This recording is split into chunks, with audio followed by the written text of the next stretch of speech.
Coming up on this week's episode of TechSNAP, how a modified USB Ethernet adapter can steal your credentials, the new compression algorithm from Facebook that might actually be legit, and the terrible, no good security of a consumer NAS. Plus your questions, our answers, a fun roundup, and much, much more on this week's episode of TechSNAP.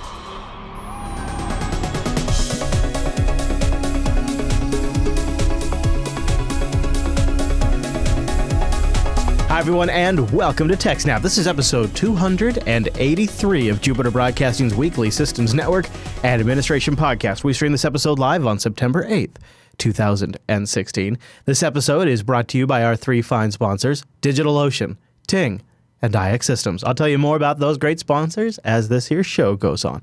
Our live streams and all the downloads over at Jupiter Broadcasting are powered by the incredible Scale Engine. Go check that out. My name is Chris, and joining us for 283 weeks in a row without missing a beat is our host, the admin, the tech, and the teacher, Mr. Alan Jude. Hello, sir.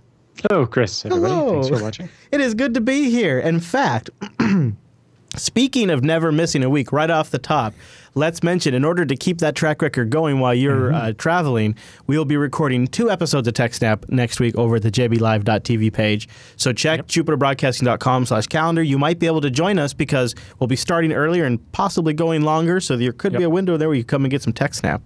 So, little PSA. Yes, because the week after next, I will be in Belgrade, Serbia for EuroBSDCon. Wow. Wow. Boy, that passport of yours, Alan. That passport of yours is getting some use. Good for you. And if you can't make it to that, because it's kind of a little late notice at this point, make sure you sign up for Meet BSD in California. Right. It's November 11th and 12th.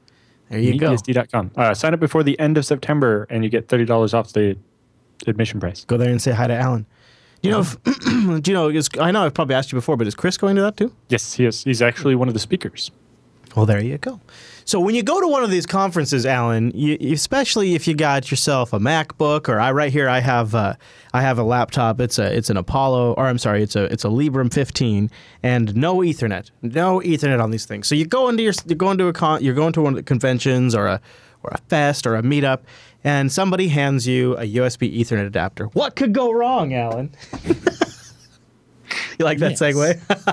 This is a story about a modified USB Ethernet adapter that can steal your Windows and Mac network credentials. Womp womp. So security researcher Rob Fuller has discovered a unique attack method that can steal PC credentials from Windows and Macs and possibly Linux, although he hasn't tested Linux yet. So his thesis was, if I plug in a device that pretends to be a USB Ethernet adapter, and the computer and it pretends that there's a computer on the other end of this virtual network, right? So it looks like it's an Ethernet adapter, and it pretends that it is, and that there's a computer at the other end that wants to talk to your computer.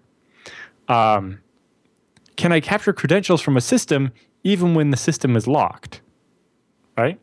So the researcher used a USB-based device. He had 2 different ones. One was the Hack5 Turtle, and the other one was called USB Armory. Oh, okay, yeah, the USB Armory and the Hack5 Turtle. Yep, seen both of those. Yep. Yeah, so they're little generic USB devices that you can program. You could just buy. Yeah, so he bought one of those, or used those, and he modified the firmware to run special software that makes the device look like a plug-and-play USB Ethernet adapter. But when you plug it in, it configures your computer to use this USB adapter as your network gateway, as your DNS server, and your Windows proxy auto-configuration daemon. That's so obvious, but yet elegant all at once. Yes, at the top of his blog post, he's like, this shouldn't be this easy. Why is this working? It's like I had to try a bunch of different ways to make sure I wasn't fooling myself. Right. And he's like, also, I'm definitely not the first person that's thought of this. No. Just saying. So the attack is possible because most computers will automatically install any plug-and-play USB device. Even if the machine's locked, right? Because it'll run like as system or administrator to install the driver. That's the vision. Yeah. So that means even if a system is locked out, the device still gets installed. He says, now, I believe there are restrictions on what types of devices are allowed to install when the machine is in a locked out state on newer operating systems like Windows 10 and OS 10 El Capi 10. But Ethernet/LAN adapters are definitely on the whitelist and get installed anyway. Mm-hmm.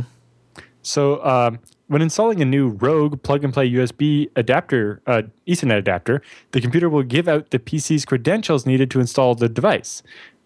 Fuller's modified device includes software that intercepts these credentials and saves them into an SQLite database. The password is in its hash state, but that can be cracked offline using existing technology.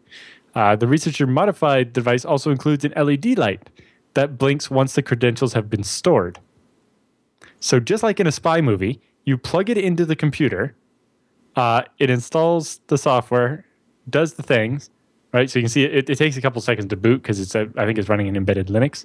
But the light starts blinking, and the device is running. Yeah. And after about 13 seconds, the device shuts itself down, and the light stops blinking because you have now captured the password.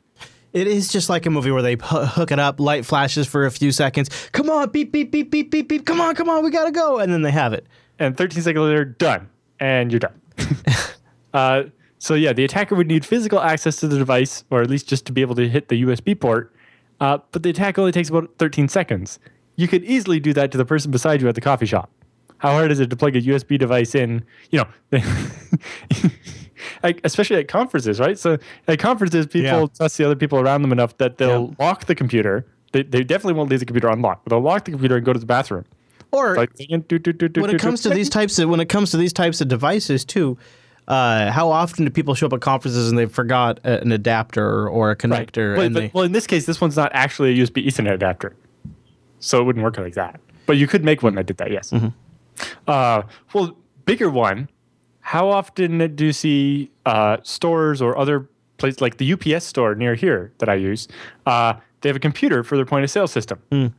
And it's kind of sitting there on the counter, and the USB ports on the back are completely exposed to me. Yeah. I could very easily surreptitiously plug this in, complete my transaction with them. After the 20 seconds, unplug it, put it back in my pocket. Nobody would notice. I seen a lot of old dusty USB ports just right there at the point of sale. I mean, it's like the barber shop has one like that. The UPS store has one like that. Lots of them have these exposed USB ports. Yeah. And this, in this case, it doesn't even matter if the machine's locked. The attack was tested against more versions of Windows than I would have bothered with. They tried Windows 98 Second Edition, Windows 2000, 2003, 2008, etc. And newer stuff like Windows 10 Enterprise, OS 10 El Capitan, and so on, works on all of them. The device pretends to be the Ethernet adapter and provides access to a network where there's a DHCP server that tells your computer, oh, here's your DNS server, here's your gateway.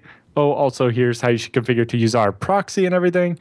And so, there's a whole set of attacks you can do just with the WPAD stuff outside of what this device is doing. But then, the machine tries to talk Samba to the, sends a big brother. It's like, I want to talk to you. It's like, so here's my username and hash password. And, the device records that. And once it's done that, you unplug the device, you take it home, you run your password cracking algorithm on your video card for a while. NTL MV2 is not that hard to crack. And then, boom, I now know what the password was for that. And I have the username and password. I come back next time, bloop, I'm in. Nobody knows how I got the password. Interesting, too. He gives his quick take on the USB Armory versus the Hack 5 LAN Turtle. Yep. Pros and cons. The big one is that the LAN Turtle is like $50 and the Armory is like $170 or something. Yeah. Yep. $180. But, he's got instructions for both of them to build your own version of this. It's pretty amazing how bad it is. Yeah, and I think the point that he mentioned at the top of his blog, I'm probably not the first person who's thought of this. No, you probably are not. Yep. A lot of these stories make me think that. Windows assumes that everything that's on the LAN with you is trusted, and it's only the internet that contains bad things. Mm-hmm. Yeah, that's a great story. We got links in the show notes, including links to the researcher's blog if you'd like to check it out when you play your own version of TechSNAP at home. And I want to mention IX Systems at ixsystems.com/TechSNAP. That's the landing page to go to support this show, learn more, and you can grab that white paper they had put together. It's nice, too. It helps grease the wheels up the chain of command if you want to talk about IX Systems with your company. I think IX Systems is probably your best solution for any real workload where you need a system that's reliable. I mean, that's pretty much it. I mean, they really market themselves as being built specifically for open source workloads. They involve themselves with the open source community. They've built these incredible systems around the Intel processors. IX Systems is really invested in these areas, and so they double down on that. Storage, enterprise servers built using open source, and that's really their expertise. But anything that's critical really can run on IX Systems. They custom build each server for you, right? They don't have a bunch sitting on the shelves that they're trying to get rid of. Yeah, but they do that quickly, right? You don't spend forever waiting for the machine to ship. They give you a date; it'll ship that day. Yeah, I think what I've really liked about it is their insight into each different types of workloads that even I've had to talk to them about, which has only been on a couple of occasions, but also the stories we get back in from the listeners about reaching out to them, and they totally grok what you want, what you're trying to achieve, and how to build a system that best accomplishes that. They've got great partnerships with Intel. The big thing is IX Systems was started by a bunch of sysadmins. Yeah. It's a lot different than a typical hardware company, and it's not a big company like Dell, but they're big enough that they have the relationships with Intel and Western Digital and LSI and so on to get what they need to build these systems, and they can they're not going to have any trouble if you need them to build 400 machines for you. They do it all the time, but they're also still small enough that they care about you and your one cheap server for your house. It's true, and that's pretty. Whatever scale you need it at. That's pretty great, and I really like the way that that's all come together, the company they've built over the years, the way they've invested with the community, and like Alan was just talking about, the Meet BSD conference coming up in California being hosted by IX. Yep, and the warranty service has been great. I just finished doing that for one of my storage servers where a bunch of drives failed at once, and get the replacement drives were shipped out. That the day I reported the problem. And FedEx got them here from California to Canada in like a day and a half. Yeah. And, swapped them all in. It was very good. I love hearing that. The other thing is, they're currently custom designing some hardware for me. So I need more video transcoders, but we want to use the NVIDIA video cards this time, like Quadro M4000s. So it's like a full-size PCI Express card. It's only single slot, so it'll still fit in the 1U. But the problem we had was in a typical design for these, the cards aren't meant to be that long, and so basically the SATA ports with the cables coming out of them stick right up where the fan is on the video card. And it's like, it's like, there's a couple of motherboards that are a bit slimmer that maybe that'll work, or use 90-degree SATA cables, but then because the SATA ports are lined up this way, if you put 90-degree cables in, the second cable you can't put it there because it won't fit, and so on, and all kinds of fun stuff. That sounds like a very interesting conversation. Mr. Jude, you and I just got to say one more thing. We recommend you check out ixsystems.com/TechSNAP. There you go. The TechSNAP stamp of approval for a server hardware vendor. I've got them, also, I've got a couple of FreeNAS minis myself over the years. Been playing around with FreeNAS 10 recently. Really impressed where that's going. Just really like everything they're doing. Everything from the small business all the way up to the enterprise. ixsystems.com/TechSNAP. Thanks, IX. Okay. What is this story from Facebook?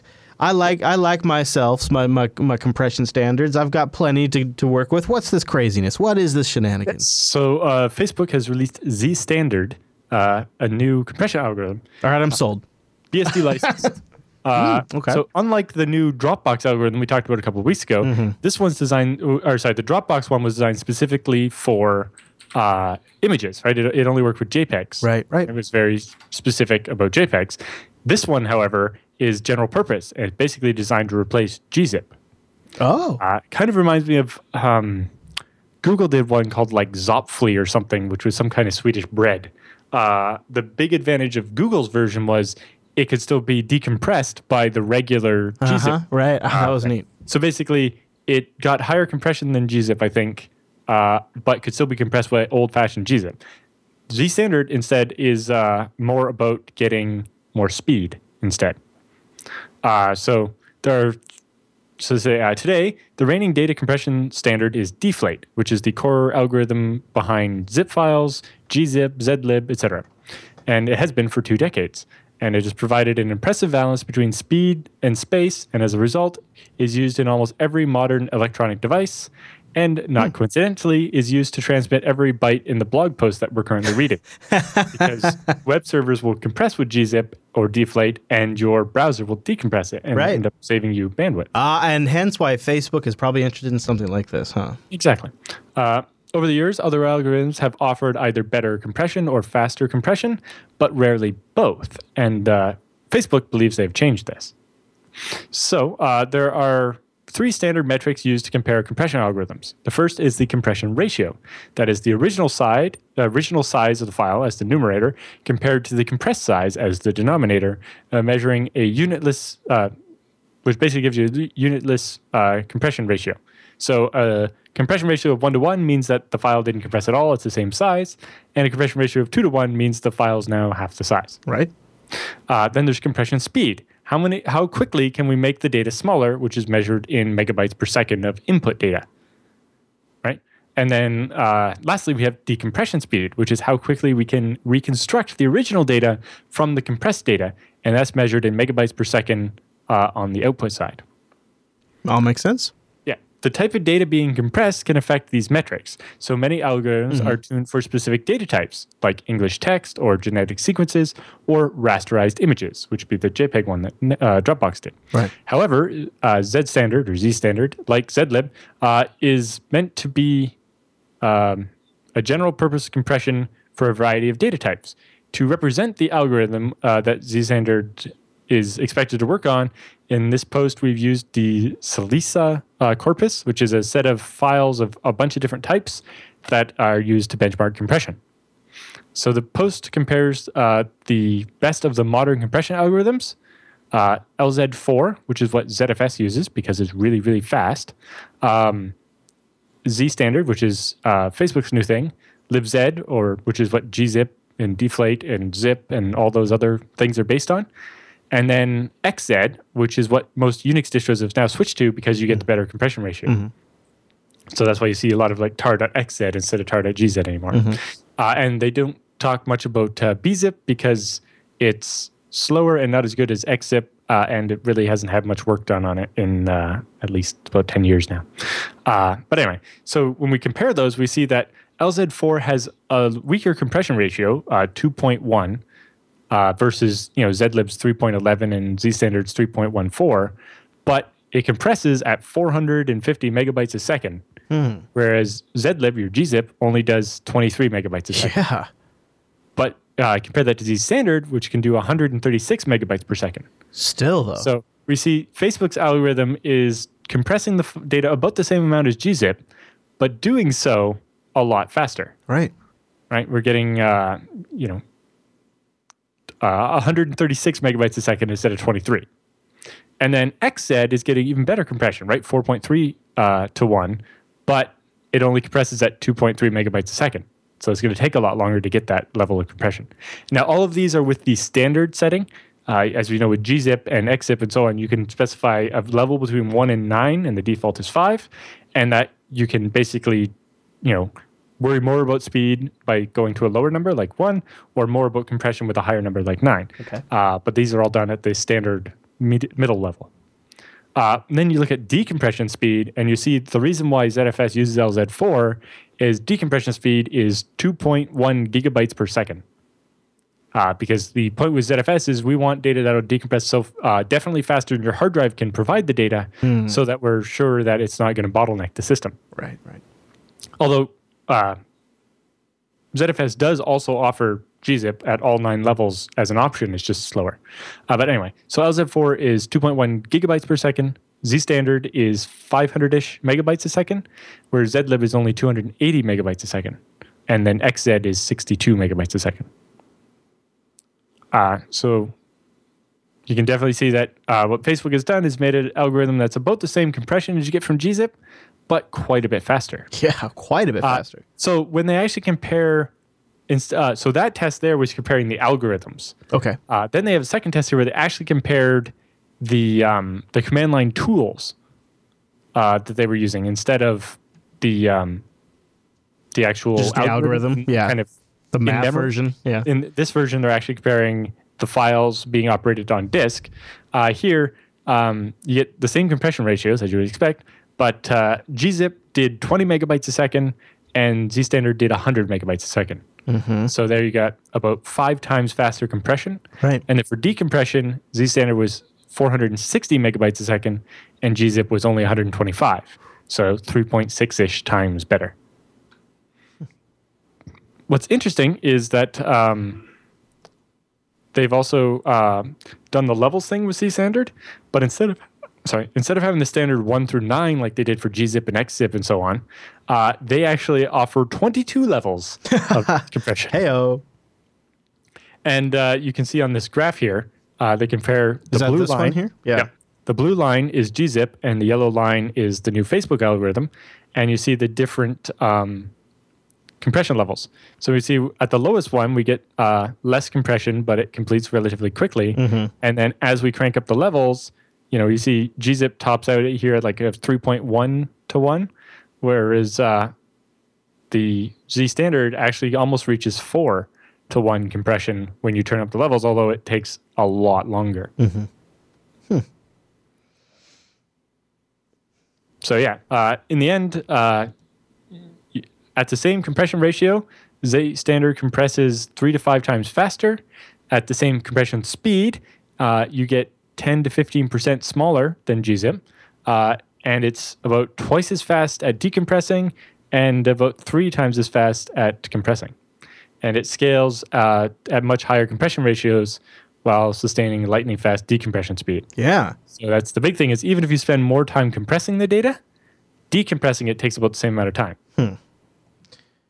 It strikes me, too, that, it's great that they're open sourcing this, but they really don't need anybody to adopt it. They could just adopt it themselves, but I guess you'd have to have browser support, right? Yeah, so if they wanted to use it on all the HTML that goes back and forth, which we'll get to in a minute, then yes, they'll want browsers to support it. Yeah, okay. I'm thinking it's like, ooh, how about hooking this up to ZFS? I bet you are. Especially with the 22 different levels. Now, I don't know if it makes sense to include all 22 of those levels as possible options, but it could be interesting. So it says, zstandard improves upon your old zlib by combining several recent innovations and targeting modern hardware. In particular, by design, zlib is limited to a 32 kilobyte window to reduce its memory usage, which was very sensible in the early 90s when gzip was invented. Now, maybe that's a bit modest, right? Okay. But in today's computing environments, you can access a lot more memory than that, right? Everybody's phone has at least a gig or 2 of RAM. So using a little bit more isn't going to hurt. So zstandard has no inherent limit and can address terabytes of memory, although it wouldn't do that it would rarely do that. For example, the lower of the 22 levels uses only 1 megabyte or less of memory. For compatibility with a broad range of receiving systems where memory may be limited, it's recommended to limit your memory usage to 8 megabytes. Okay. This is a tuning recommendation, though, not a limitation of the compression algorithm or the format. But the big difference is the format is specifically designed for parallel execution. So today's CPUs are very powerful and can issue several instructions per clock cycle, right? So even though they're about the same gigahertz as we had a couple of years ago, they can actually do multiple operations at the same time at that many gigahertz. So what that means is the cost of doing out-of-order execution can be worse. So you see, if you're doing the code where it's like A equals B1 plus B2 and C equals D1 plus D2, then both of those can be happening at the same time in the CPU and it'll be fine. However, if you do A equals B1 plus B2 and C equals D1 plus A, in order to figure out what C is, you have to wait until the other thread has finished processing B1 plus B2 and putting it into A before you can do the other part. So they specifically designed the algorithm to avoid having to wait on other bits of the code. And the other thing they did was what's called a branchless design. So they got rid of a bunch of basically if statements or if-else branches and while loops, and instead just have a branchless design where they just do the code a bunch of times. And what this means is that the CPU can do more of it at once instead of having to wait because, this while loop is like while this value is less than this, and so each iteration of the loop, you have to wait until you finish that loop to tell if you can run the next one. And the compilers try to optimize this a bit, but by having the code actually be branchless, it definitely increases the stuff. And then they go on and talk more about some of the much more complicated stuff like finite state entropy and so on. Next generation probability compressor. That's a good name. But they do lots of interesting stuff. The other thing they talk about is, this is where I think it comes into where they would want browsers to support it, is dealing with small data. There's another use case for compression that gets less attention but is quite important, and that's small data. There are use patterns where data is produced and consumed in small quantities, like JSON messages between a web server and a browser, which are typically only a couple hundred bytes, or web pages that are maybe only a few kilobytes. In most of those cases, the compression you get isn't that much. The other case for that stuff is things like databases, right? This is one of the big reasons why hosting a database on top of ZFS is so great, is because the transparent compression ZFS does means it takes up less space, but it means you get more throughput, right? Because while your disk can physically only do 100 megabytes a second, if you're compressing the data 2 to 1, your disk now effectively does 200 megabytes a second. So they talk about how that affects databases and so on, and how it affects flash and write endurance and all this other stuff. But in particular, they show how they get the compression on a JSON file. So it looks like here they actually have a train command where you can teach ZStandard about your JSON dictionary, and it will actually get better compression on it after that. Damn, that's going to be appealing to folks. But right there is very cool. So yeah, they got a set of 1,000 users takes 850 kilobytes of data when stored uncompressed. Naively applying either gzip or ZStandard, typically individually each of these cuts them down to about 300 kilobytes. But if you use the pre-shared dictionary for ZStandard, saying each user is going to be a JSON document that looks like this. So these, I'm specifically telling you, these are the parts that are definitely going to be repeated. Then the ZStandard, when trained that way, can get that same 850 kilobyte file to 122 kilobytes instead of 7 kilobytes. My mobile thanks you. Yeah. Especially when you could tune it this way to say, hey, it's always going to look something like this. And then they talk a little bit about picking the different compression levels. ZStandard provides a substantial number of levels, basically 1 to 22 currently, and maybe more in the future. This customization is powerful, but leads to tough choices. The best way to decide is to review your data and measure, deciding what trade-offs you want to make. At Facebook, we find the default level 3 suitable for many use cases, but from time to time, we'll adjust this slightly depending on our bottleneck, right? If you want to saturate the network or to disk spindles, maybe you want to, bias to a little bit less compression, or if you're trying to save space, then you want to bias to higher compression. But yeah, ultimately, it gives you the option to kind of tailor it to whatever you need. And they say, when in doubt, just stick with the default level of 3 or something from the 6 to 9 range, which is a nice trade-off for speed versus space. Save level 20 plus the cases where you really, really want to save space. And so then they have a little bit of talk about using it, in this case, to compress a MySQL dump and seeing how that works and comparing using tar with ZStandard versus tar with gzip on compressing, I think that's a Linux kernel. And ZStandard takes 3.1 seconds and gzip takes 13.7 seconds.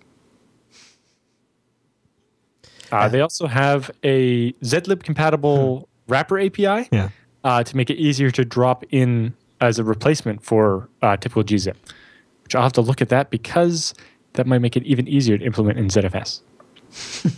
So while they finally hit 1.0, they're still ready, and it's ready for production use. They're not done with it yet. They're looking at making a multi-threaded command line compression for it, make it even faster, so that it can work kind of like PI GZ, which is a parallel gzip. There's also xzip already has support for multi-threaded compression, which can make a big difference as well.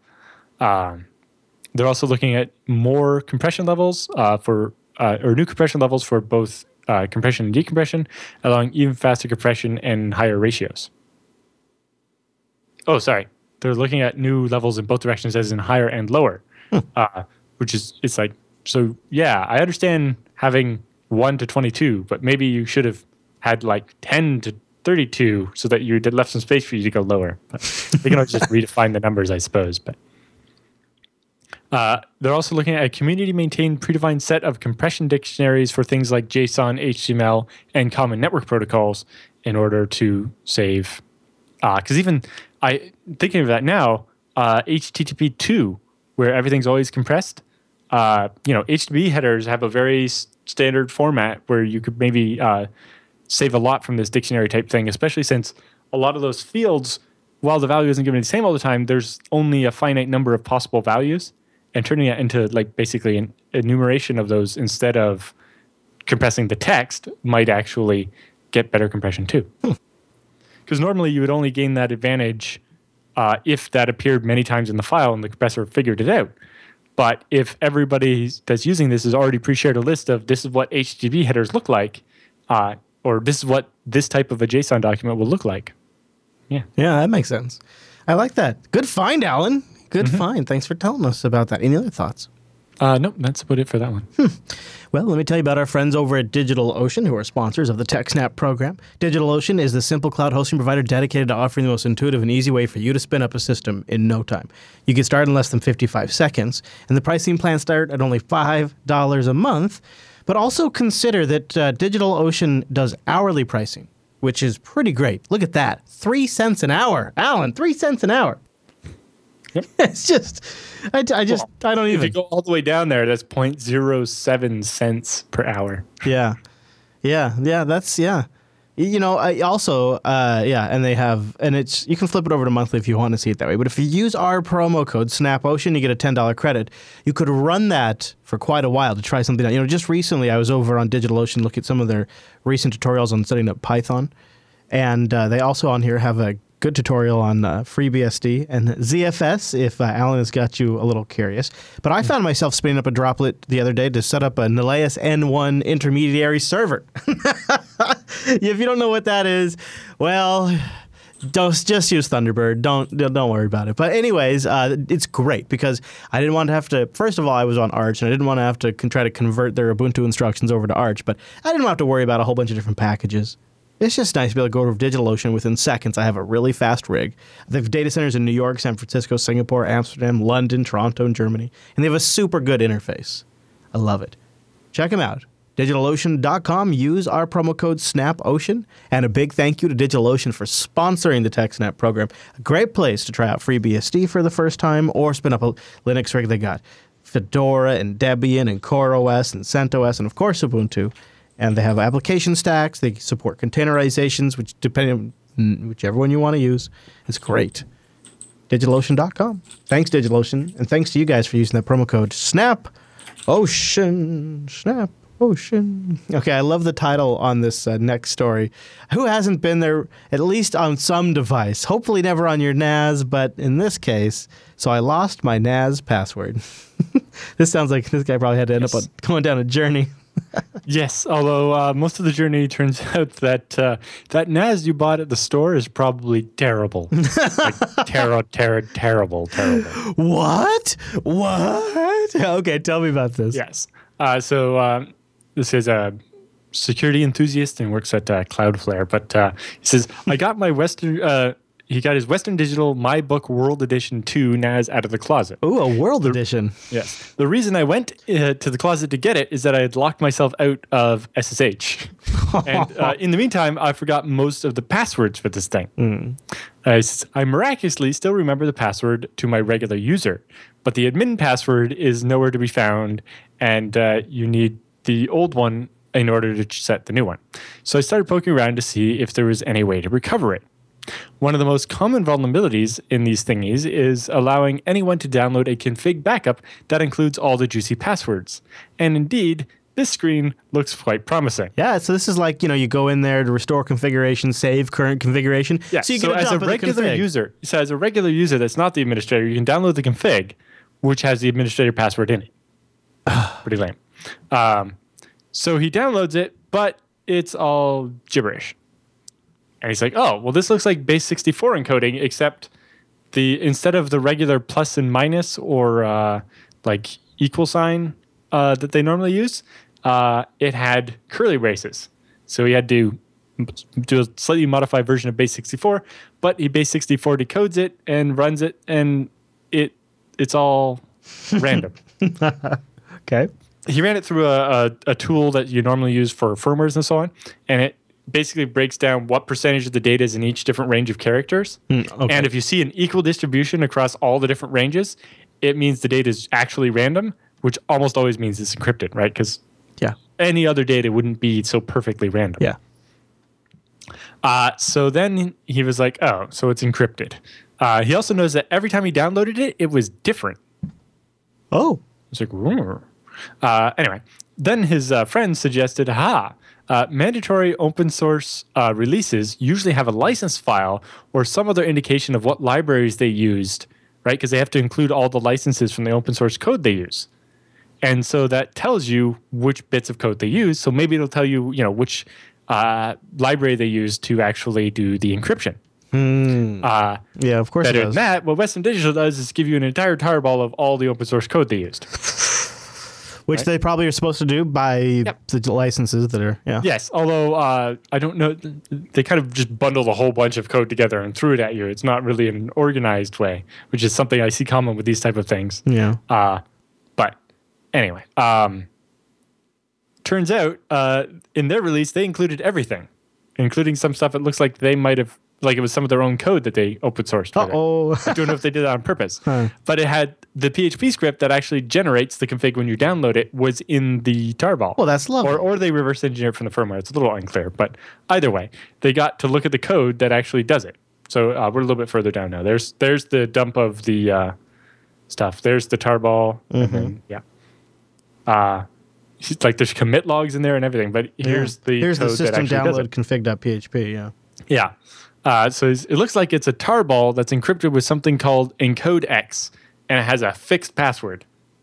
So you scroll a little bit more, you can see the password is just a couple of random characters. It's not very long. But the source code for that encodex thing is right there, and it looks like it's blowfish encryption, which isn't very good anymore. But so he says, so we have the config file. Is it over? No. So basically, he took because he had the source code, he got the decodex.c and was able to decode the encrypted file. And when he looked inside, it's XML. Of course. Yep. So he says, so we got the config file. Is it over? Nope. No passwords. But actually, if you look, they're all hashed passwords. This system does everything wrong. It's using unsalted MD5. So when you see the password there, it's $1, $, which is good. That's MD5. At least it's MD5 crypt, not just MD5. Yeah. But then another $. So they used no salt, which kind of defeats the purpose of using MD5 crypt instead of just MD5. So you're doing the MD5 100 times, but using no salt. And so that means somebody probably has a rainbow table for saltless MD5 crypt. And actually, if you look above, it turns out they're using plain MD5 as well. They were storing it because they need it in all these different ways. They store the same password in like 8 different formats. So you only ever have to attack the weakest one. The weakest link. Which is like this plain MD5. Or actually, it might be worse. Is one of those looks like it's the old landman password hashes from Windows 98 that you could crack in like minutes. So anyway. So my comment is I've never seen anyone do MD5 crypt with no salt before. I didn't even know that would work. I would expect an error if you do that. But I guess an error would give you like a blank password, so I see why it works. But anyway.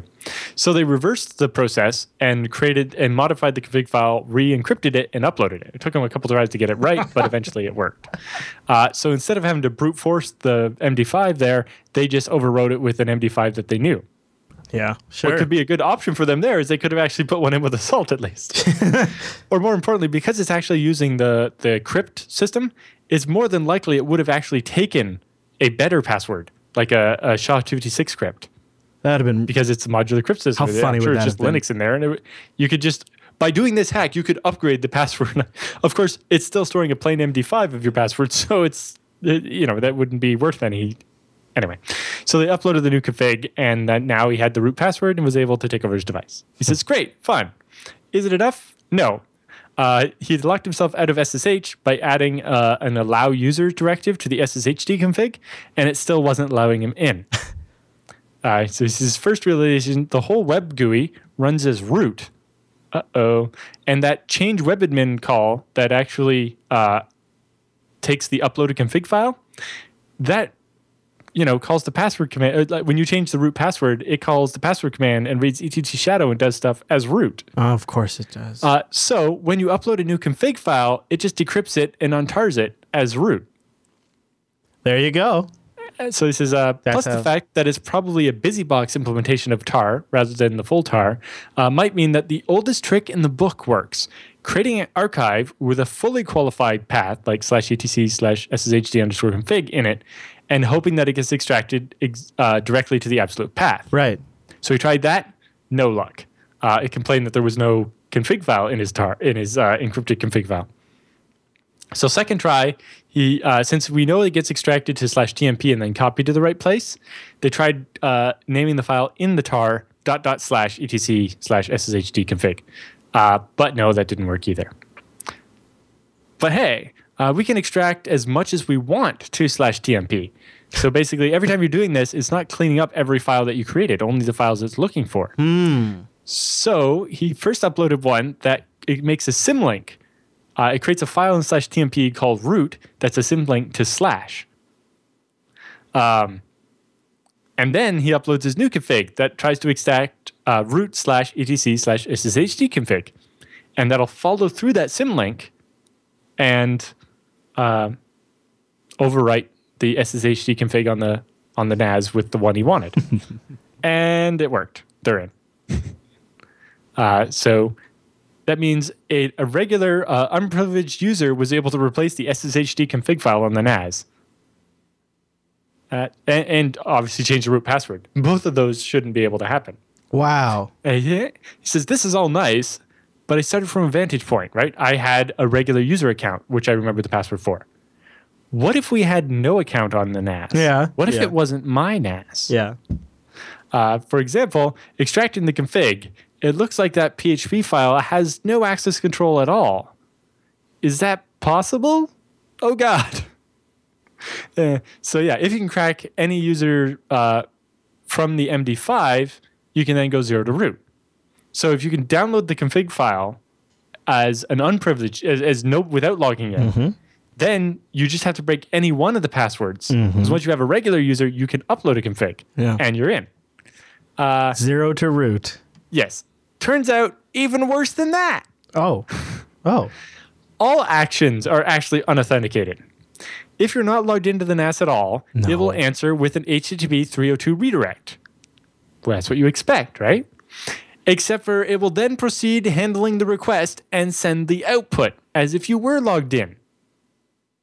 So you can just send it the URL, or so yeah, if you just say, hey, here's the config file.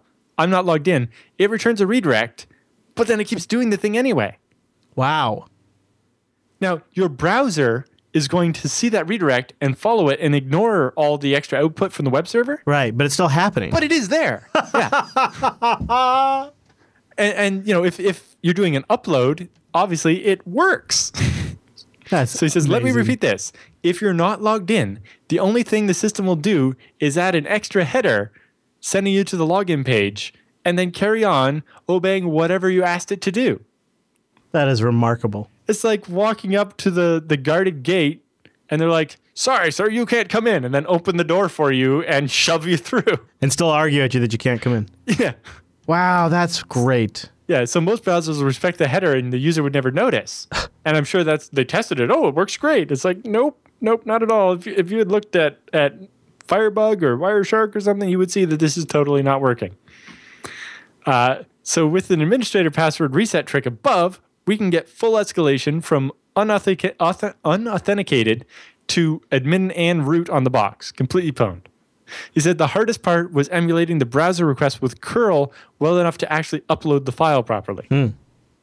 So That's the hard part, Don't huh? expose these things to the internet, and don't worry so much if you lose your password. Well, it's funny though. So many of them ship with plugins or ship with the ability to install plugins and services that the first thing you have to do is connect it to the internet to get those things to work. Jeez. Yep. Well, connecting to the internet is one thing. Exposing it to the internet is a different thing, right? Yeah. Like if you're That's what I actually mean. portfolio to it so people from the internet can connect to it, that's the bigger issue than if it's behind that and you can go out and download updates. That's fine. Yeah. If people from the internet connect to it, then you're boned. Yeah. Yeah. Yeah.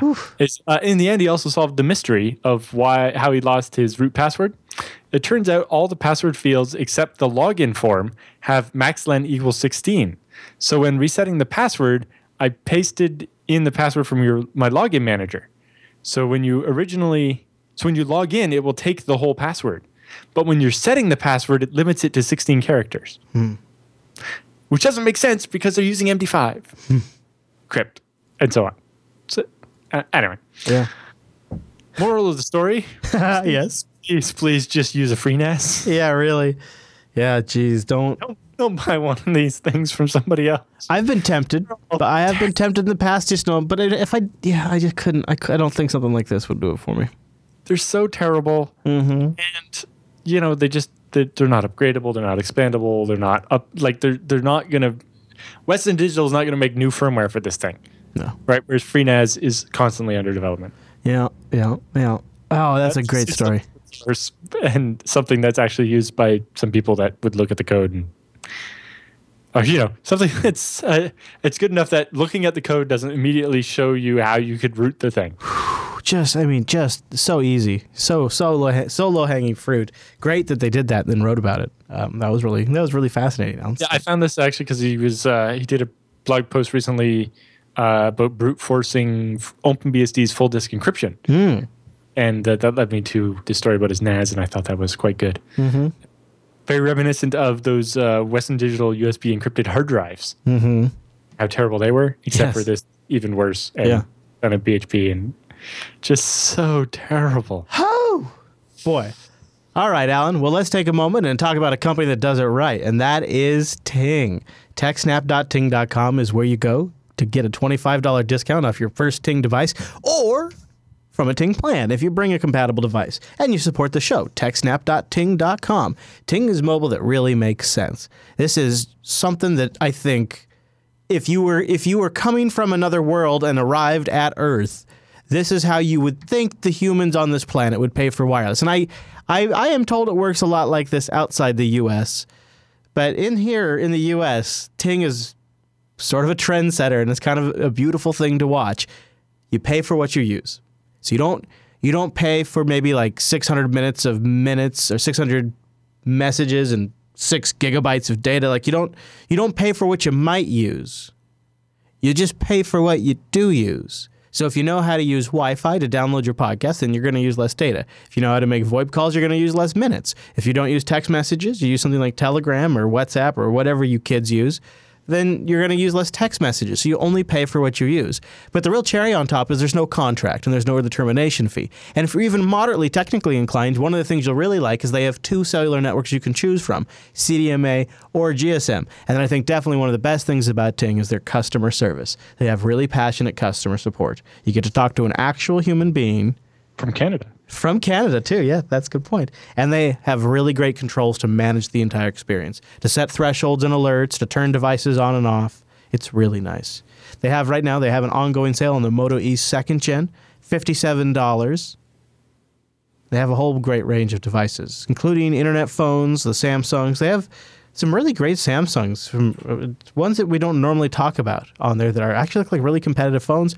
And they have the Moto X Pure Edition, the OnePlus, the Nexuses. You could also go directly to Google Play and buy them and bring them over to Ting.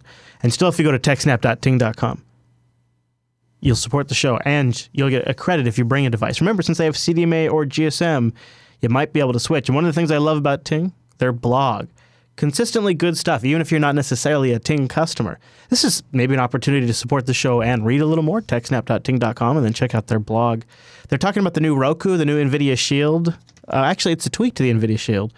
and the Fire TV players for us cord cutters out there. Super nice post.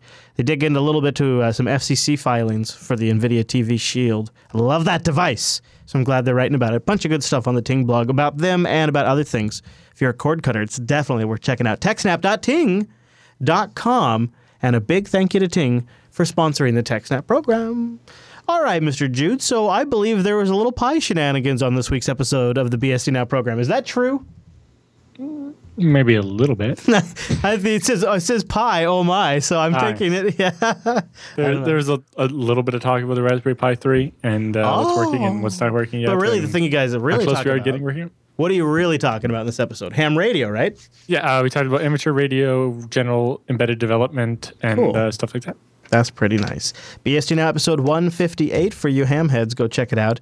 Also a little pie chat in there with our special guest. Episode 158 of the BSD Now program is out. You can get it in HD because this is about the midway point of the TechSNAP program. Good time to go get your next Alan Jude program. So that way you don't have a gulf of Jude, right? You want to go from Jude to Jude, back to back Jude. That's why you got to go get BSD Now 158 over at JupiterBroadcasting.com. And with the news all done, that means it's time for the TechSNAP feedback.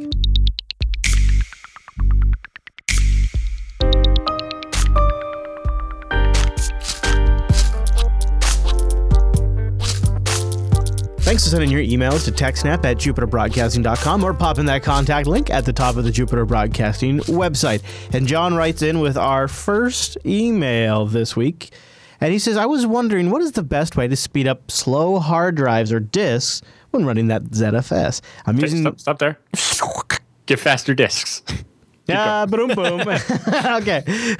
I'm using ZFS on a laptop where I'm running one of my pools off of slow external flash media. Would I benefit by using an SSD that I have at my disposal as an L2 ARC or S-Log? Well, first, if you have an SSD, why are you using a slow external flash media? That's right. That was what I thought. Especially, it makes it sound like, you have a USB stick you're running it off that's like 32 gigs or something. It's like, well, if your SSD is bigger, why wouldn't you just use the SSD? Now, maybe the reason is because he needs to move this pool to another computer at times. And he wants to just speed it up then.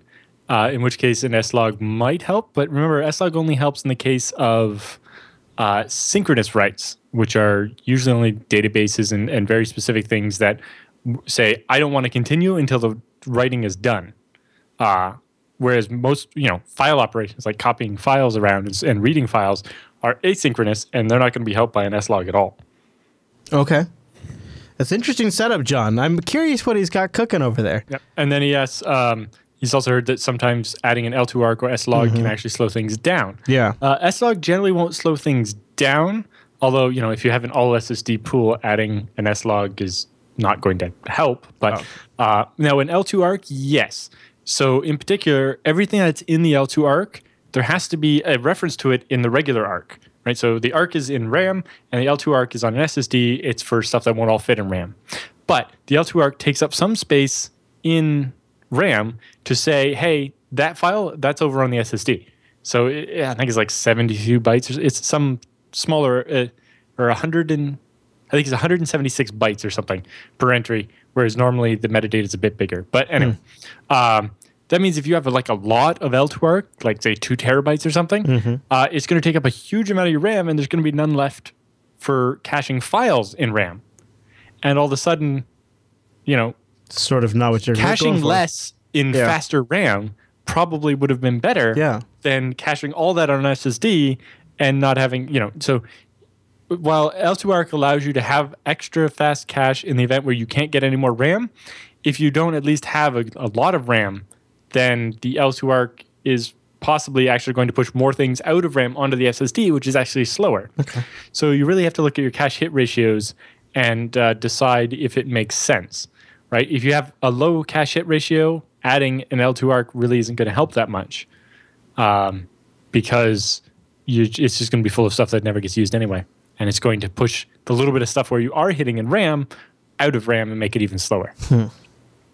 That's great. So, if the flash thing is so slow, why not just use the SSD? If it is because you need to move it around or whatever, most likely a slog isn't going to help because you're not running a database or something off it. It really does depend what you're writing to it. He's using. He doesn't say what OS he's running on his laptop, but if it's Linux, he doesn't have dtrace to see if it's synchronous versus asynchronous. If it's FreeBSD, you can run gstat with the flag. Sorry, trying to find the one here. -O, and that will show the number of flushes, and that might help you determine if your number of flushes is really high, then a slog might help. Okay. But in general, probably not. In the end, you have to write the disk to the slow device. If you have a big SSD that you're buffering it to, it still doesn't help because ZFS has already optimized it quite a bit, and you're writing data in big chunks. If the device can only write 10 megabytes a second, if you write a couple of gigs to the SSD and then copy to it later, it's still going to be just as slow, right? And eventually, you're going to want to. If the point is you're removing the device, you can't do that until it's done copying all this data. Otherwise, the data is not on the device. So in the end, if your disk is so slow it's that big of a problem, you just need a faster disk. An S-Log can help in the case of synchronous writes like NFS and databases, where it's not so much that it's not fast enough, is that it's too much latency every time you need to do a flush. And that's where the S-Log helps you. The L2ARC is caching for reads only, so it only improves reads. And, more RAM is always a better answer first, and only when that's not possible do you go to the L2ARC, with having to keep an eye on the fact that the L2ARC does take some RAM for every block of data that's in the L2ARC. And so having too much L2ARC will actually push more stuff out of RAM and actually slow things down. That makes sense. That's good to keep in mind. If you want more details discussion on these topics, check out zfsbook.com, where you can get FreeBSD Mastery ZFS for the basics of getting started with ZFS, and FreeBSD Mastery Advanced ZFS if you want to get into actually tuning it for specific workloads like running, storing BitTorrent or databases or file servers and big files versus little files and all the different things you might want to do. Great. Link to the show notes. Alex writes in about managing multiple pfSense boxes. Hello, Chris and Ellen. I've been learning pfSense for the past year, and it's quickly become my go-to solution as a router and firewall. As a network consultant, I've started deploying these to my clients as they upgrade their infrastructure. I love it. I've started to see a potential problem. Now that I'm going to manage these devices, now that I have all these devices, how I'm going to manage them remotely? How will I update pfSense as new releases come out? Basically, I'm looking for a solution to manage more than a handful of pfSense boxes from a central position. Thank you. Yep. So there's a couple things. The upgrade process in pfSense is pretty good. It uses a system, I think current versions use a system from FreeBSD called NanoBSD, where there's actually basically two system images.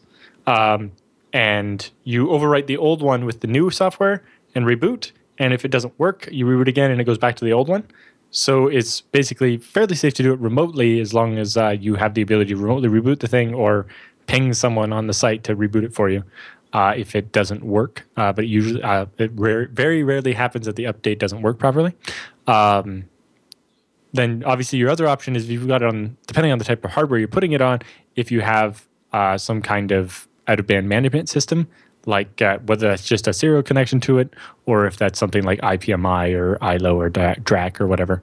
I know the pfSense we managed for TV Ontario was an HP server, so it had a ILO that we could use to manage it remotely if we couldn't get in over the regular SSH and web interfaces over the VPN. As far as managing multiple pfSenses, they're I don't know if it's the newest or the next version of pfSense. They have a RESTful API you can use now, so that it's easier to manage a whole bunch of them from a central place. And especially if you have a whole bunch in one autonomous network that you need to deploy. If you have two of them working in high availability, you want to deploy the new firewall rules on both at the same time, possibly, and so on. So yes, pfSense is working on code for that and an API for that, so that you'll be able to do that. Otherwise, yes, some kind of out-of-band management, whether that's serial or a BMC, is probably your best bet for disaster recovery type situations. Yeah, that's definitely something to consider when you're working with somebody's edge networking equipment that is the failing point between their company getting on the internet or not. Since if normally your pfSense would be your VPN endpoint that you would VPN into to get to the other stuff. Sure. Yes, that's true too. Yeah. So really your answer is 2 pfSenses with CARP for failover, and then you basically update one of them, and only once it's working do you fail back to it and then upgrade the other one. I think, yeah. But, we'd love to hear more about what you're doing with managing many pfSenses and so on. And I'm sure the people at pfSense are interested in opinions of people that are actually doing this for when they're designing their API. Yeah. I don't know how far along that API is. I know they've been talking about it for a while, so I think it's actually at least partway there. That's a good idea, Alan. So Tyler writes in with a question about open source home networking. He says, "Hi, Chris and Alan, longtime fan here. I'm wiring my house up with Ethernet for the first time. Ooh, all right. And I ran into a newbie question I couldn't solve in 15 minutes after doing some Googling and DuckDuckGoing." I like that DuckDuckGo gets thrown in there every now and then. He says, "What is the difference between a router and a switch? I inherited a pfSense firewall, one that runs on an embedded Atom board and has 4 Ethernet ports. I want to know if I need an additional switch or if a pfSense will act as a switch." So stopping there for a sec. In a switch is basically a smart version of a hub. So in a hub, you basically, it wires all of the Ethernet cables together. It basically just all connects them all to a bus so that when a signal comes in on one cable, it goes out on the rest of the cables. A switch is an improvement on that in that it basically keeps an index of all the MAC addresses and knows what MAC address is on what port. So when a packet comes in and it's trying to go to a certain person, it only goes out the one port that computer is on instead of every port. And this allows, basically with a hub, if you had 10 computers, only one computer could talk at a time because its message that went out was received by all 9 of the computers. And so that meant that, person A and person B couldn't both talk to person C at the same time. Person A and B, if A and B were talking, C and D couldn't also talk because the wire was already in use. Mm-hmm. In a switch, it creates virtual circuits. So when A wants to talk to B, it goes into the switch, it figures out which port B is on, and it sends out only that port. So now C and D can talk to each other at the same time, and you get more bandwidth that way. That's what a switch does. A router is basically designed to handle the traffic where you don't know the MAC address at the far end. So basically, the router talks between your current network, all the people plugged in the same switch as you, and instead deals with getting it to a faraway network, like the internet. What's confusing about this is most things that you buy at Best Buy or whatever that's called a router actually has a switch built into it, right? So in your typical router, you have like this one port that's like yellow or blue or something that you plug your internet into. That's a NIC in the router. Then there's a whole bunch of regular ports that you plug your computers into. Those are actually all ports on a switch. And there's one hidden port on that switch that's actually wired into, as a NIC, into the router. So the router only has 2 ports, one that goes to the internet and one goes to the switch. And then you have this switch that you plug all your computers into. And it basically means the device does double duty. It does both things. Mm-hmm. Your pfSense won't by default. And you really don't want it to because it's not meant to do that.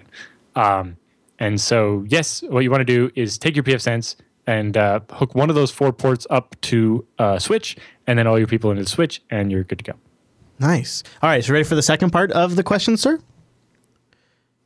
All right. He says, what would be your ideal build for an all open source home network? I'm thinking of a cable modem from an ISP. Tell them I'll have a Cisco firewall, a pfSense firewall to put it in there instead of an actual Cisco, but you'll tell me as a Cisco. A low power Atom server for routing all of that. He wants to know... right there, I'm slightly confused. So he has a pfSense firewall he already has, and then he was going to get a low power Atom server to do the routing with some form of BSD or Linux router OS. pfSense is a router already, right? So you don't actually need 2 separate things. The pfSense is a firewall and a router, so you don't need a separate router in addition to the pfSense. Right. So that saves you one whole box already. Yeah, and he asked what our ideal builds were. I mean, both of us. I have some Microtechs too. I like those too, but if I'm going to build a firewall, I always build a pfSense firewall. Yeah. Just the only thing is, I would say just don't overbuild it. Yeah, you don't want to waste money because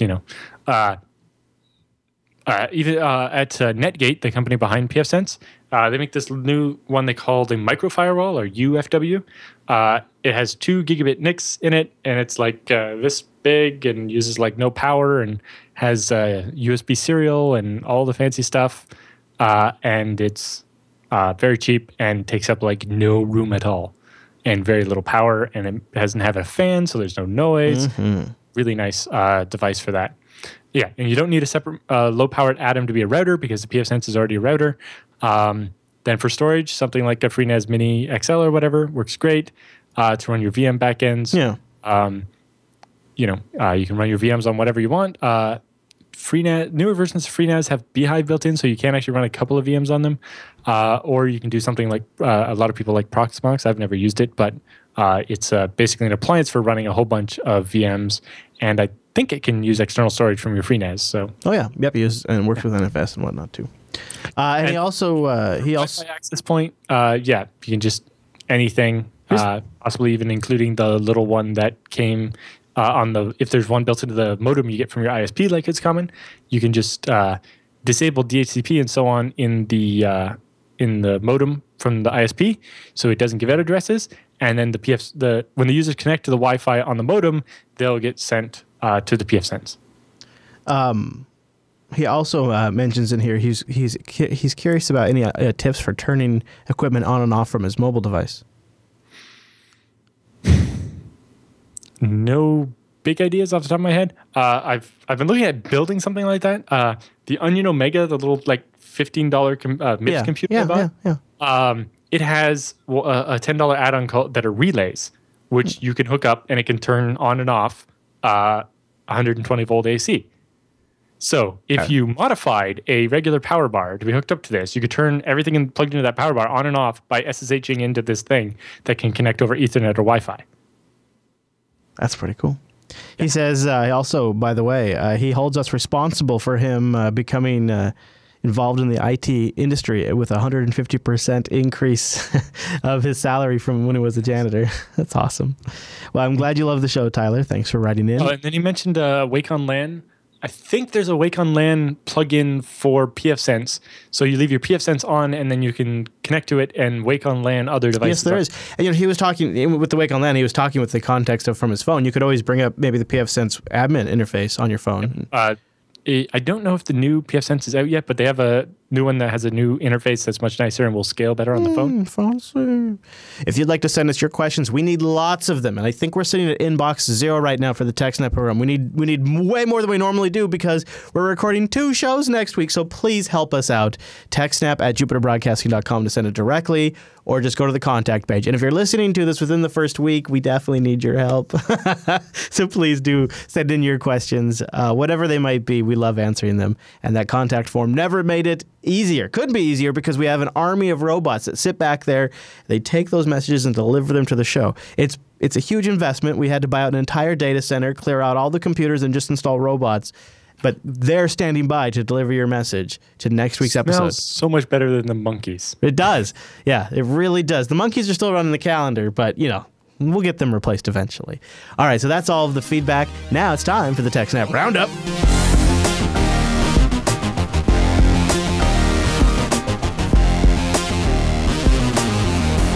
Welcome to the TechSNAP Roundup. Yeah, that's what that crazy music means. How the Roundup are stories that didn't fit at the top of this here show. But we still want to give you some links to follow up on after the show. And some of these links came from our worldwide intelligence network at techsnap.reddit.com. This first one might have actually. Sophos gave some Windows users a bad weekend as it accidentally starts detecting winlogin.exe as malicious. That will hurt your computer. Yeah. Now, I can't blame them because there have been many winlogin.exes that have been malicious. Yeah. Usually the key is looking at the actual path, and if it's the proper Windows one, don't kill it. They say it was a minimal number. A minimal number. Uh-huh. Okay. All right. Well, at least Sophos had the courage, right, Alan? The courage. Tell me about this story. Yes. So, Apple's described their killing of the headphone jack as courageous. I like it. And so on. But what it actually is them locking down their walled garden even more. In particular, the 3.5 millimeter jack is a robust, familiar, secure, well-documented interface that people have used. And that's the problem, is that people around the world have reliably used it without Apple's permission. In particular, people have done things like turn a phone into a thermometer with it, or into a payment system, right? The was it Square thing plugs inside that port, and then you can swipe cards. Or you turn it into a 3D scanner, or lots of other interfaces that you can plug into this standard port and turn your phone into anything. The problem is with that, all those inventions didn't require those people to pay a license to Apple to work with the iPhone. Right? Now with this new interface, only certified devices are allowed to use this connector. So you basically have to have paid the Apple license fee to use the connector before you can actually build a device that will use it. How is that going to be able to, nobody's going to be able to invent something at home that uses this now. Like probably mean Android will get that job. Yeah. And then devices will have to be adapted to the iPhone after, I guess. I don't know. Yeah. But yeah, I see this much more as Apple choosing to lock things down rather than them being courageous in their ability to get rid of a port. And, we don't even want to talk about their overly expensive AirPods that are basically designed to be lost. Right? You don't even, it's like, they should at least have little loops in them somewhere where you could oh, maybe there is there, the phones used to have the thing where you put the little phone charm on it or whatever. Yeah. Something like that where you could actually be able to hook something so that you could have a cable so that they get completely lost if you want, so they wouldn't just fall out. Yeah. It's like, imagine just, get bumped on the subway and it falls out and stepped on and there's another $160. So sounds like a great plan from Apple. Boy, I'll tell you, you know what else? Remember when Last FM lost all those usernames and passwords? Well, it looks like the passwords were pretty easily cracked, and a lot of them are surfacing online now. Ars Technica has the write-up about the contents of a March 2012 breach at Last FM, which has surfaced on the internet, joining the collection of other mega breaches, they say.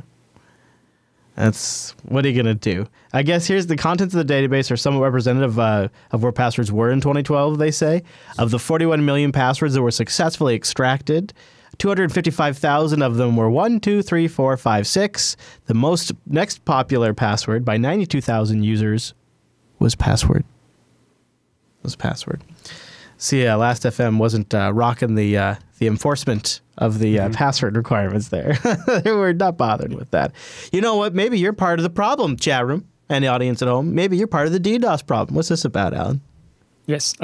So this is basically trying to promote the best common practice, or BCP 38, which basically a rule that says, hey, if you're an ISP, an enterprise network or university or service provider, only allow traffic to leave your network from IP addresses that belong to you. Because anything else is a spoof. And, if everybody did this, most denial of service attacks would just go away. Right.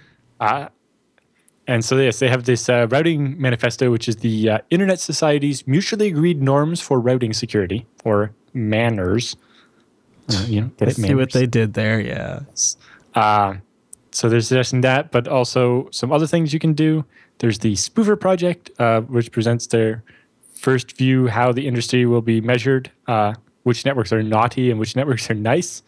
Basically, it allows you to run this thing and see if your ISP is doing the right thing and try to reach other networks with spoof packets and see how they work. And then reporting on networks which contribute to the spoof denial of service attacks. So they're working on, naming and shaming the people that do the bad things. And if you're, a CEO or CIO or whatever at your organization, the different things you should do, whether, asking your team what their anti-spoofing plan is, or installing a spoofing client and seeing what's going on, or checking with your upstream service provider to see what they're doing, check with your corporate data center, check with your cloud network to see what they're doing about it. How much could we save if we just get the couple of cloud providers to not allow spoof traffic to leave their network? And a bunch of other things. Good post.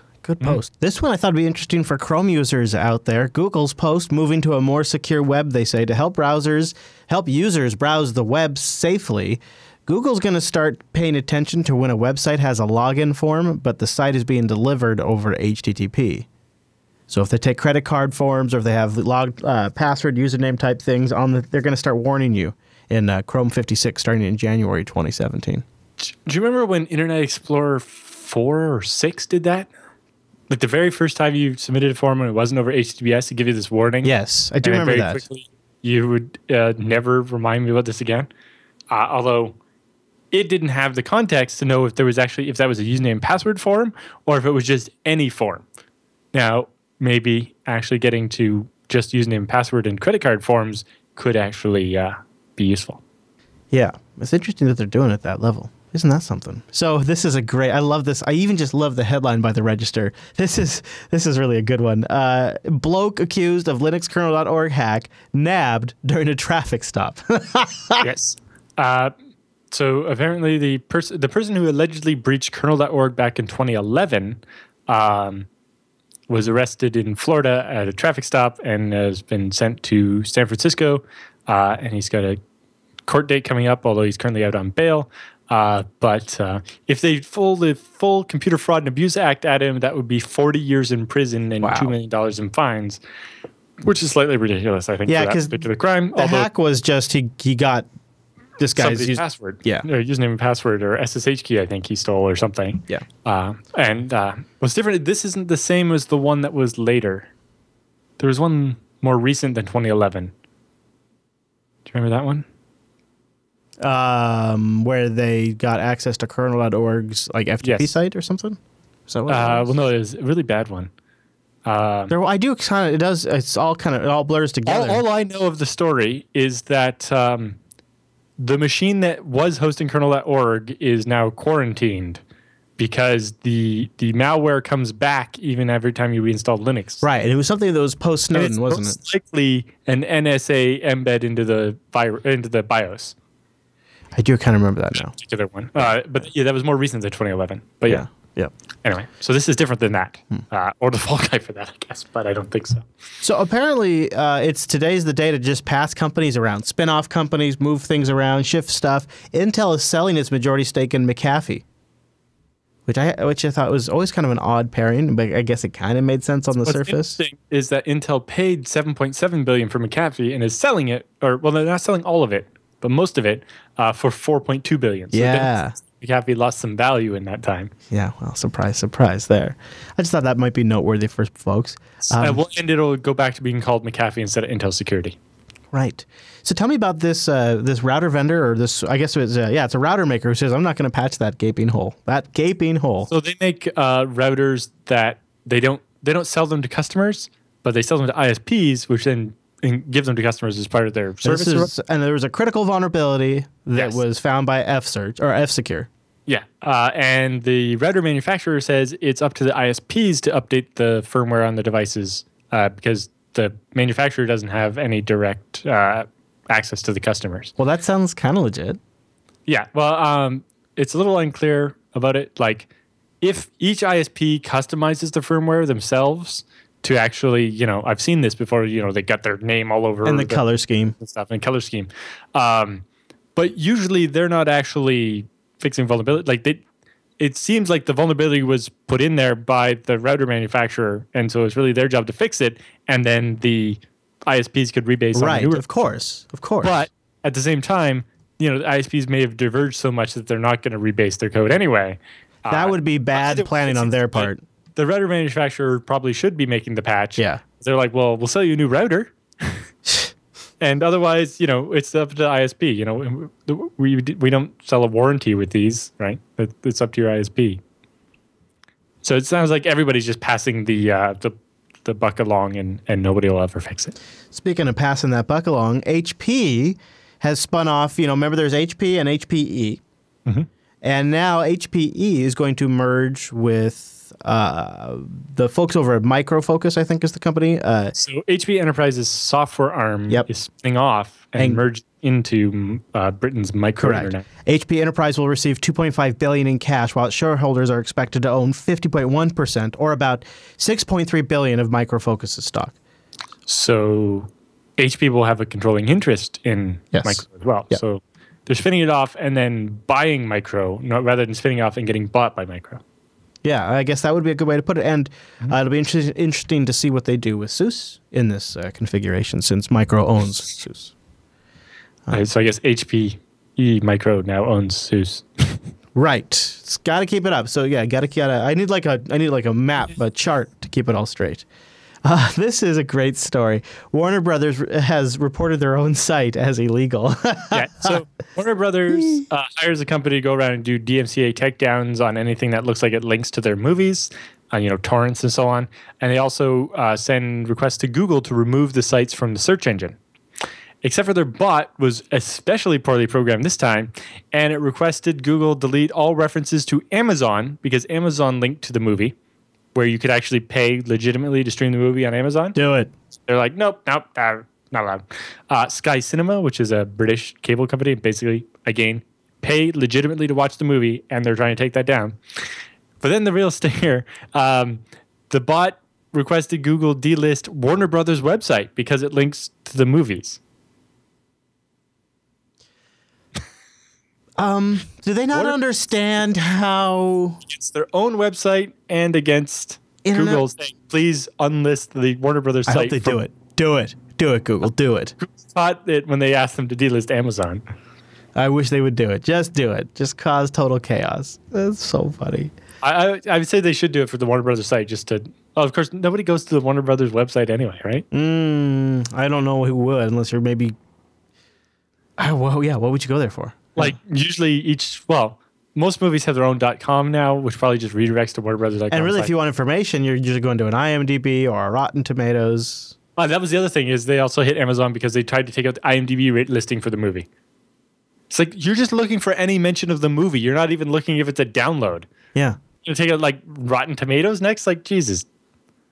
Well, of course, it wasn't Warner Brothers. They just outsourced to some... buddy that claimed they could do it. Some bottom feeder company that this is what they do. And they didn't have a half decent bot for it even. They didn't even have they're not even good bottom feeders. This is kind of a funny story. It kind of tells you, like, if you really want to collect a bunch of information about people, set up a messaging app and then have it get popular. Yes. So this is a great one. Even the Greg says, this is awesome. Apparently, the Pakistani intelligence service, the ISI, created a messaging app and... it became popular among the Indian military personnel. So okay. They created an app that would allow you to make free calls inside India. So they, got it to be popular in the Indian military. And what it would do is upload all the photos, contacts, messages, and phone calls that you make to a server in Germany where they'd be collected by the ISI. Amazing. So yes, he says, this is absolutely genius. Offer free calling to as an enticement to get the opposition to install your spyware on their phones. Very clever and aggressive work by the ISI. Goodness, the great operation. As long as you make a good app and it gets popular, it could work. Yes, so you basically offer free calling to your targets to get them to install the app, and now you've taken over their phone, and you can look at GPS and see where they are, and look, a bunch of Indian military personnel just moved from here to here. They're now close to the border. Huh. Or, they've all spread out, so they're obviously, not massing their troops at the border currently. Oh, man. So just think of that next time you install that free messaging app or calling app. Let's keep that in mind. Hey, don't forget, next week's our intelligence agency is behind Telegram. I know, that's what I was thinking. Probably some Russian one. Don't forget, next week's our double recording. We'll be live a little bit earlier, so go to jupiterbroadcasting.com/calendar to get that converted to your time zone, and we need your emails and questions. So jupiterbroadcasting.com/contact is where you go. Also, it'd be a great chance to send us lots of links and stories for the roundup at techsnap.reddit.com. All right, everybody, thanks so much for tuning this week's episode of TechSNAP, and we'll see you right back here next week.